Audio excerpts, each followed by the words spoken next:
Imagine waking up tomorrow morning, going through your normal routine. You grab your coffee, maybe let the dog out. Right, just a normal Tuesday. Yeah, exactly. And you look out your front window. But instead of seeing the house across the street, the world just ends. Just ends. Literally ends at the edge of your neighborhood. There is just a black, absolute cosmic void where the rest of your city used to be. Wow. But instead of falling to your knees and panicking, your brain completely rejects what it's seeing. You assume it's just, I don't know, a really catastrophic pothole or some bizarre fog. And you pick up the phone to call the city planner and complain. It sounds utterly absurd when you frame it like that. Mm-hmm. But human beings actually have an incredible, almost terrifying capacity to normalize the impossible. They really do. Yeah, we will cling to the most mundane explanations available because the alternative that the fundamental rules of reality have completely broken down is simply too massive for our brains to process. Well, welcome to the deep dive. Today, we have an incredible stack of recently declassified Starfleet tactical logs, science reports, and command briefings from the USS Arawyn. We're looking at records spanning from late May to early June, right? Yes, exactly. And our mission today is to unpack how a starship crew manages the ultimate ethical nightmare. Because, honestly, the situation that Arawyn is orbiting is just mind-bending. Down below them, suspended inside this massive cosmic distortion field, is a perfectly preserved, living, breathing slice of a 1984 California suburb. Sherman Oaks, to be exact. Right, Sherman Oaks. Which means you have nearly 12,000 people down there who think they just experienced, like, a minor earthquake and a power outage. They are totally unaware that they are adrift in a pocket of space-time, cut off from the rest of human history. And what we want to focus on today isn't just the quantum mechanics of how a suburb gets scooped out of the 1980s. The real core of this is the command challenge. Right. How do you just sit on your hands and watch thousands of people suffer through the terrifying realization that their universe is a cage? Yeah, and what do you do when the anomaly itself starts changing the rules? It's a massive, massive problem. Okay, so let's unpack this. Because to really understand the tension on the bridge of the Arawyn, you have to look at what they are actually seeing and hearing on the ground. Right. The operation starts with Tactical Officer Grayson McKinney. His immediate job is to throw a silent perimeter around this fragment of Earth. A silent perimeter. Yeah, he sets up a shell using 6 Sentinel drones. And the defining characteristic of this perimeter is that it is entirely passive.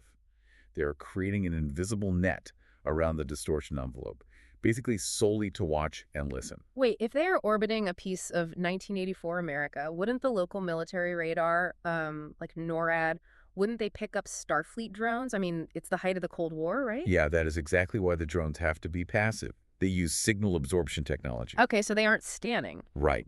Instead of pinging the surface with active scans to see what's down there, the drones just open their receptors and let the ambient 1980s radio waves and radiation wash over them. Oh, that makes sense. They're essentially eavesdropping on a ghost town, catching the television broadcasts, the radio signals, and the telephone calls bouncing around inside this closed bubble. And the details McKinney is intercepting through this passive net are so vivid and honestly kind of heartbreaking in their normalcy. They really are. Like, he tunes into a local radio station, KROQ, and they're just blasting Van Halen.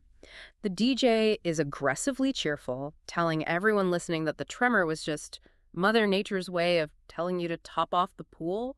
The contrast there is staggering. Yeah. I mean, you have a starship looking at a localized apocalypse, and the people experiencing it are treating it like a mild civic inconvenience. It gets even more surreal, too. McKinney's console is feeding him these isolated fragments of daily life. There is a woman who calls the city planner completely indignant. Oh, right, the hazard complaint. Yes. She says she drove down Moore Park Street to get to the Ventura Freeway, and the road just stops. She describes it as looking like a deep black quarry, and she wants to file a hazard complaint because it's ruining her morning commute. It's just wild. And then you have 2 guys on a CB radio going by the handles Desert Fox and Night Owl.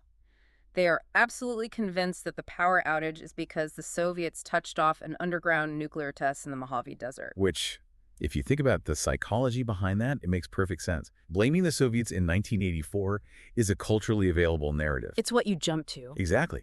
It scales down cosmic horror into a manageable geopolitical threat, a localized explanation for a universal collapse. Wow, yeah. Even the used car salesman McKinney hears on the radio, who is pitching a no-money-down sale, he doesn't realize he's pitching to a completely captive audience that literally has nowhere to drive. But the routine continues because routine is a psychological shield. It's like they woke up inside a snow globe, but they only care about when the snowplows are coming to clear the roads. That's a great way to put it. And listening to all of this forced a brutal ethical question onto the command crew. McKinney intercepts this one phone call between two elderly women, Martha and Helen. They are talking on a rotary phone. I remember reading this log. It's so sad. Martha is scared because it's getting dark, and Helen comforts her. She says the power company will have the lights on soon, and they'll check on each other when the sun comes up. But the sun isn't going to come up? No, the power company doesn't exist anymore. Imagine you're listening to that from orbit. Isn't it almost cruel for Starfleet to just sit up there taking notes while these people wait for help that is never, ever going to arrive? It feels incredibly cruel. I completely agree. But tactically and ethically, it requires absolute discipline. As McKinney notes in his tactical log, calm is a resource. Calm is a resource. Exactly. As long as the civilians are clinging to these normal explanations, like waiting for the power company or blaming the Soviets, they aren't panicking. Right. That illusion of normalcy buys Starfleet the one thing they desperately need right now, which is time to figure out what this anomaly actually is. If the civilians realize the truth, the social order inside that bubble collapses in an hour. And that emotional weight, listening to that desperation build, it leads directly into Commander Battenberg's challenge. She's the executive officer, and she drafts this brilliant document called the Intervention Matrix. Yeah, the Intervention Matrix. It's essentially a rule book for when they are legally and ethically allowed to step in and help. Right. And Battenberg draws a very hard line here. She has to. She builds this matrix because she knows the crew's going to want to act on emotion. Yeah. She needs a structured framework that balances the Federation's humanitarian instincts against the Prime Directive. So she breaks it down into 5 tiers. Right now, they're anchored firmly at level 1, which is observation. Passive data collection only. But what triggers a move to level 2? I mean, what does level 2 even look like? Well, level 2 is covert stabilization. This means invisible life-saving measures. Like if a broken gas main is about to level a city block, Starfleet might secretly vent the gas from orbit without anyone knowing. Okay, so totally hands-off but still helping. Exactly.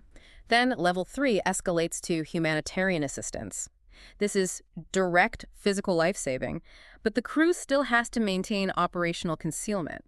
They can beam someone out of a collapsing building, but they can't let the person see the transporter beam. That sounds like a logistical nightmare. And the upper tiers. Level 4 is direct contact.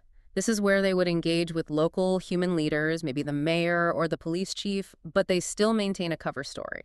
They hide the whole "we are from the future and in a spaceship" reality. Right, a controlled narrative. Yeah. And finally, level 5 is full disclosure, the absolute last resort.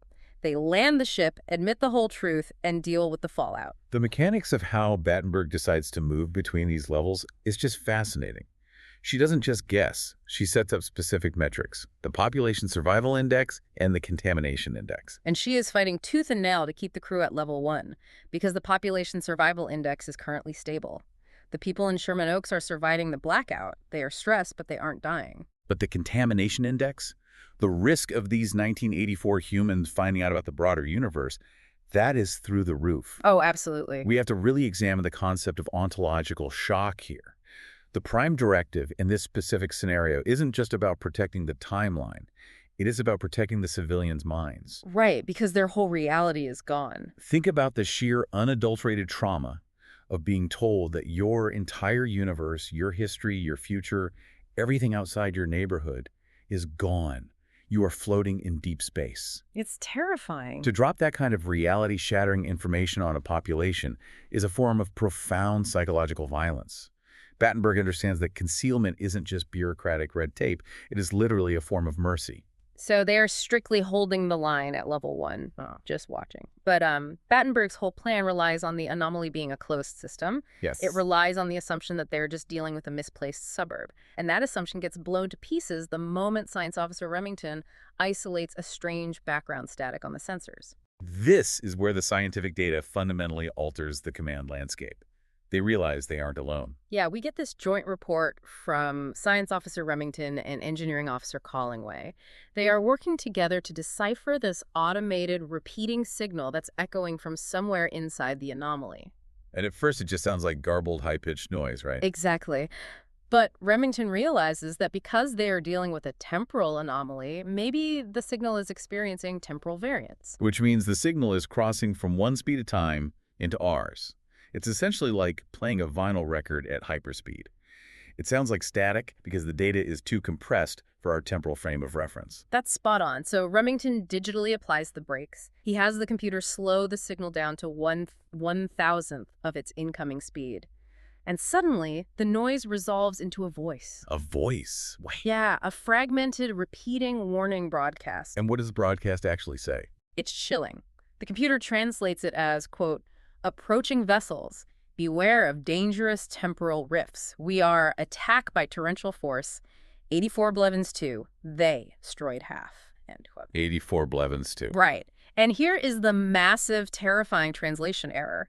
The computer algorithms misunderstood the audio for the word 7. It isn't 84 Blevins 2. It's species 8472. Oh my God.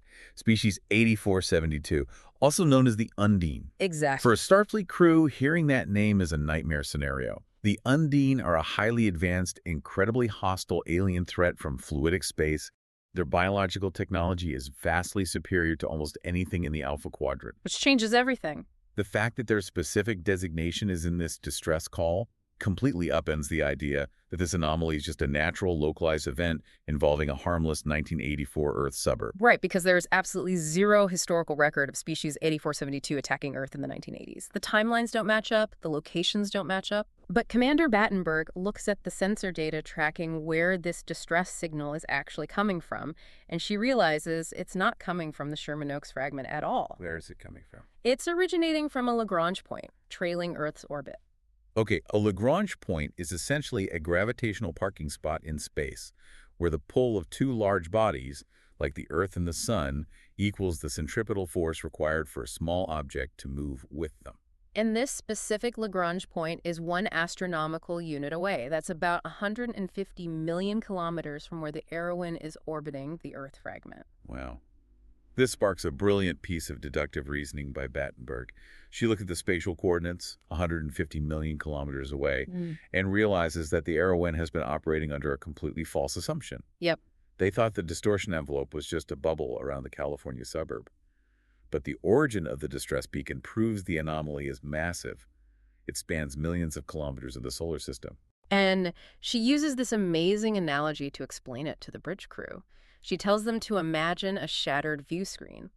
When a screen breaks, it might display fragments from multiple different channels at the exact same time. So it's a mosaic. Yes. They are looking at overlapping realities squeezed into one massive distortion envelope. So, a 1984 suburb is sitting over here, completely oblivious, and a distress beacon from a fleeing vessel under attack by the Undine is sitting 150 million kilometers over there. And they might have absolutely nothing to do with each other, except that they are trapped in the same broken frame. Exactly. It's the mosaic theory. It suggests the anomaly is exposing multiple slices of space and time simultaneously, and this forces a massive shift in how they observe.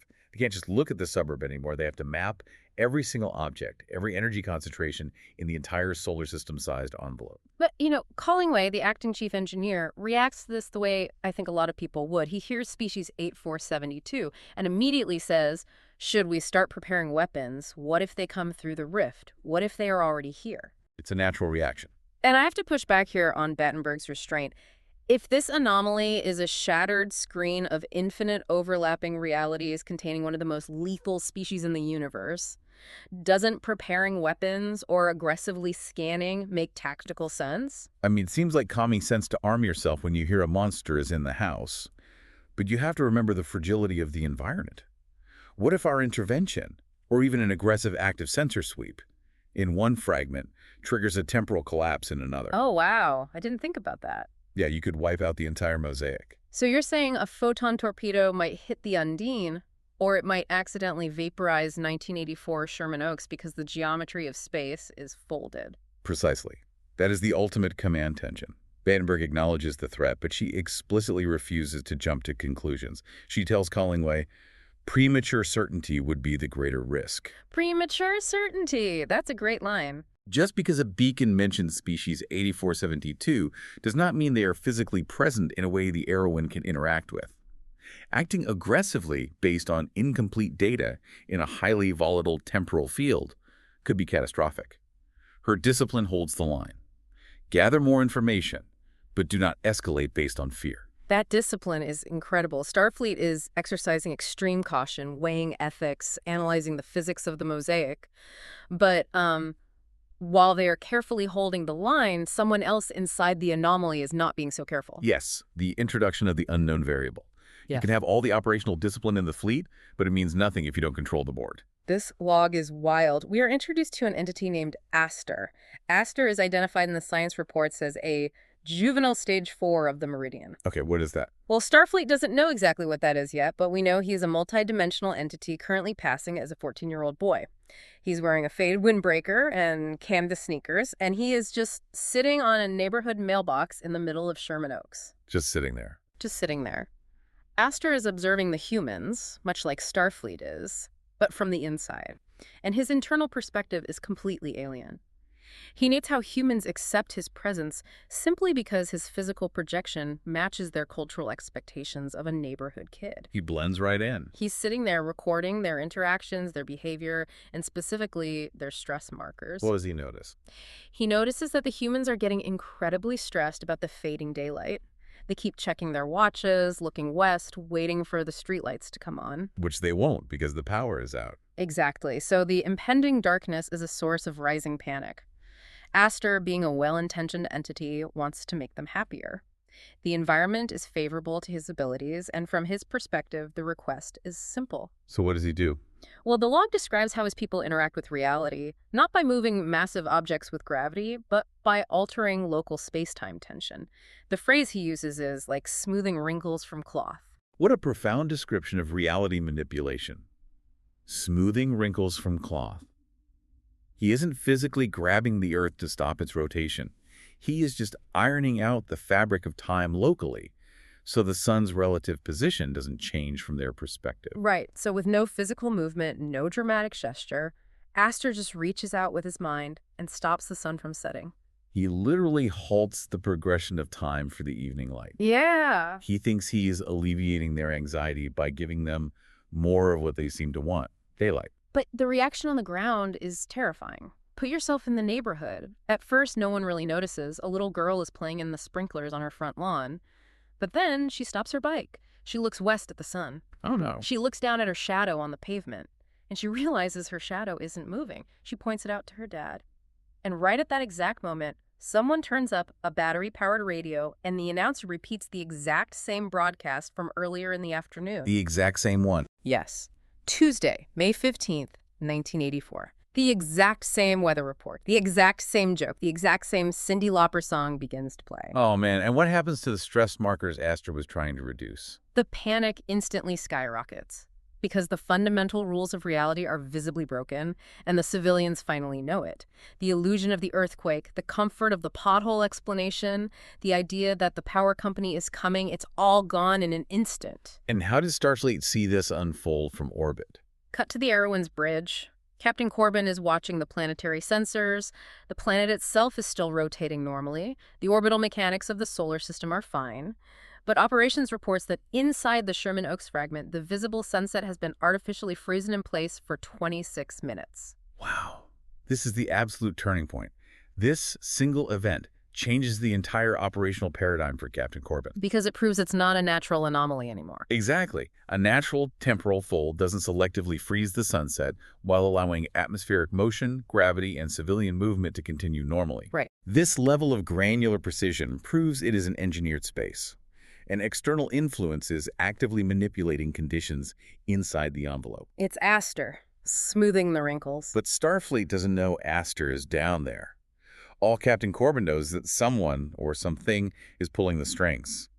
And worse, the civilians are now aware of the manipulation. The secret is out.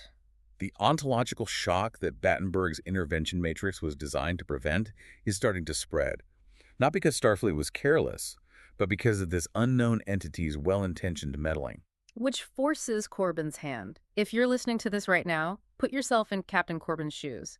The illusion is broken. She immediately orders the crew to prepare level 2 contingencies. Covert stabilization. Yes. The Prime Directive was holding them in strict observation mode, but now that the civilians are waking up to the nightmare, observation is no longer enough. They have to start planning how to manage the fallout. It's a perfect illustration of how fragile command decisions are in the face of unknown variables. You can have the most robust, logically sound plan in the Federation, governed by strict ethics and patience, but it only survives until an alien teenager decides to do a magic trick with the sun. Until an alien teenager decides to do a magic trick with the sun. That sums it up perfectly. So what does this all mean? We started with the Arawyn deploying silent, passive drones to eavesdrop on a trapped 1984 neighborhood, desperately hoping to maintain the illusion of normalcy. Right? We journeyed through the discovery of a multi-reality mosaic spanning 150 million kilometers, involving a terrifying distress call about the Undine. And we ended with a well-intentioned alien accidentally shattering the illusion of reality by freezing time, forcing Starfleet to abandon passive observation and prepare for active intervention. It brings the core tension right back to you, the listener. If you were sitting in Captain Corbin's chair, reviewing Battenberg's Matrix, where do you draw the line? Do you hold the line of passive observation while the people below slowly realize their universe is a cage? Or do you step in, jump straight to level 5 full disclosure, and shatter their worldview completely in order to save them from whatever else is in that mosaic? There is no clean answer. There really isn't. And that leads me to this final provocative thought. We have this quiet log from Lieutenant Collingway, the acting chief engineer, recorded right as they are prepping level 2. He's sitting in his office, drinking coffee, thinking about Battenberg's shattered view screen theory of infinite realities. Multiverse theory. Right. If this anomaly truly is a mosaic of the multiverse, what does it mean for them? He realizes there might be an infinite number of Arawyns out there and an infinite number of Collingways, making an infinite number of different choices in this exact moment. Well, Some are arming weapons, some are beaming down. If every possibility is happening simultaneously somewhere in the multiverse, does the choice of this specific crew even matter? Or, because this is the only reality they have to live with, does their choice matter more than anything? what a haunting perspective. When confronted with infinity, the only thing that anchors you is the specific responsibility you hold in the present moment. Something for you to chew on long after this deep dive ends. Because at the end of the day, whether you are an engineer contemplating the infinite weight of the multiverse, or a civilian in 1984 looking out your window at a frozen sunset, you're still just a person inside a snow globe hoping someone out there knows how to clear the roads.